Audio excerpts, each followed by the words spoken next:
Graduation, friends and family, and fellow graduates. I've dreamed for a long time about what I would say today if I ever reached my dream of becoming the top graduate of my class. And I would like to begin my official valedictorian speech by saying these meaningful words. Mom, stop crying.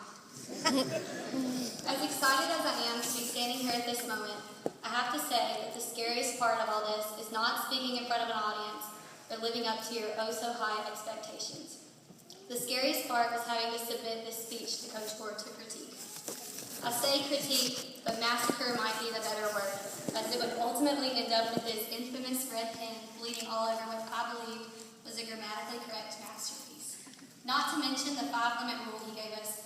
Coach Ford clearly forgot how much I love to talk. Well, here we are. We have completed 13 grueling years of school all for this moment. This sacred moment where we get to wear awkward caps and polyester gowns that resemble snuggies. This night is also meaningful to us because it signifies a beginning for the next few years that will be pivotal in the direction our lives will take. They will be our time to set our goals, to mess up, to change our major 20 times, or probably more in my case, and to build a road to lead us into our futures. This is our time to take on the world. Every dream we have starts here.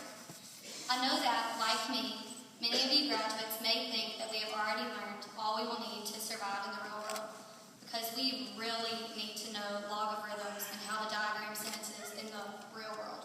I mean, really. We will not be successful in life unless we learn how to properly sit only 6 at a table at lunchtime. After tonight, our high school days are officially over.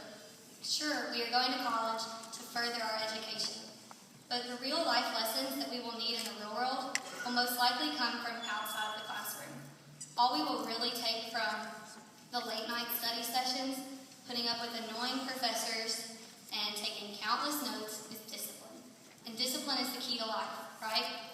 Wait, no. The key to life is time management. No. The key to life is to stop searching for the key to life.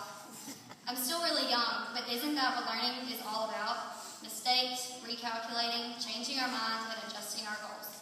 I've heard that life is the best education we can receive. And fellow graduates, that new life begins tonight. I never expected my senior year to hold so many lessons learned. No surprise here, but I thought I knew it all.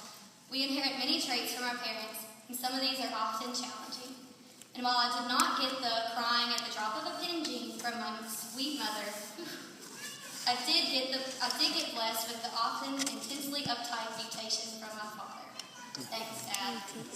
First day of class, my senior year, I was annoying my law studies teacher and probably the rest of the class about how stressed out I was about the mock trial. It was 5 months away. Finally, having listened to my obsessive worries long enough, Coach Edwards told me something that was simply intended to shut me up. He told me, worrying is like a rocking chair. It gives you something to do, but it gets you nowhere. I realized that I spent the majority of my days worrying about the next.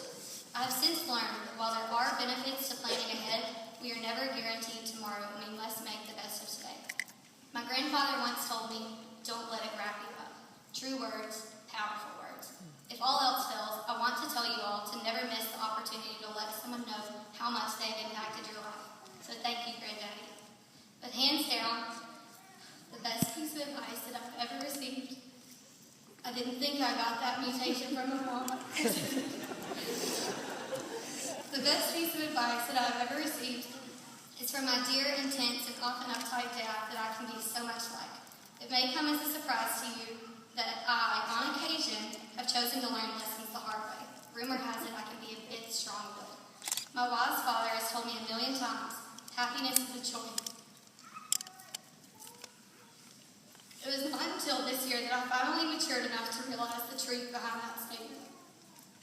I finally realized that my life, my happiness is up to me. As cliche as it may seem, I can be whomever I choose to be. I want to pass on this pearl of wisdom to you, fellow classmates. Now is our time to be whoever we choose to be. Finally, the blank slate we have all been waiting for. And guys, look how far we've come. Take a moment to reflect. As students, we have gone from sitting on the bleachers watching the big kids at the pep rally to being the big kids in the pep rally. From playing football beside the fence during real football games to wearing real Apache jerseys and playing for our school under those Friday night lights. From babysitting each other's Tamagotchis to babysitting real, live children. Scary, right? Playing Jumpstart Spanish on our huge gateway computers to attempting to learn online Spanish. You teachers expect way too much. In our 18 years, we have replaced tricycles and roller skates as after-school activities with Facebook, Twitter, texting, and Instagram. Remember listening to Britney Spears and NSYNC? And now we're on to the lovely Lady Gaga and Lil Wayne. Such role models, huh? Dancing like we were Spice Girls to dancing like you don't want to know how. We've gone from end-of-the-year pool parties at Cole's house to other kind of parties. And in 7th grade, actually caring about our homecoming float to, well, never mind, we never cared. Some things never change. We have welcomed new additions to our class throughout the years, and we have said goodbye to fellow classmates. All have been a part of the process. But in this moment at our graduation, it doesn't matter how we got here. We're here. We either loved it or we hated it, but the fact is, we survived it. And I think it's safe to say that we left our mark. In our kindergarten through 12th grade world, there is no one older than a high school senior, yet in less than 100 days, there will be no one younger than a college freshman. Even though I know I'm about to be knocked down to the bottom of the podium pole, I'm overwhelmed. As I look around, I can feel a sense of being blessed. I'm standing in the church I grew up in, surrounded by the friends I grew up with, and speaking before a crowd who have helped mold me in one way or another to the person I am today. Looking back on my senior year, the memories that at the time seemed the most important actually were not. The homecoming dance, senior night, all the parties, and my last time to cheer were amazing, and I will always remember them, but the memories that stand out the most seem to be the most simple.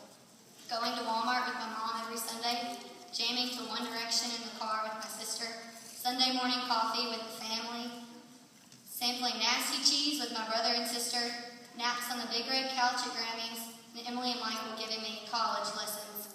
There seems to be a common denominator here. I do love my classmates, but I realize that my backbone will always be my family. I once told a new student on their very first day at Glenbrook that Glenbrook was like Disney World, and I truly believe that statement. It is my home, and these people, they're my family. Some people say that your high school friends are just that, high school friends. That the friends you meet in college will be your true lifelong friends. Clearly, some people have not met these people right here. I love you all, and even though I turned 18 a week ago, I still truly believe that we will be 17 forever.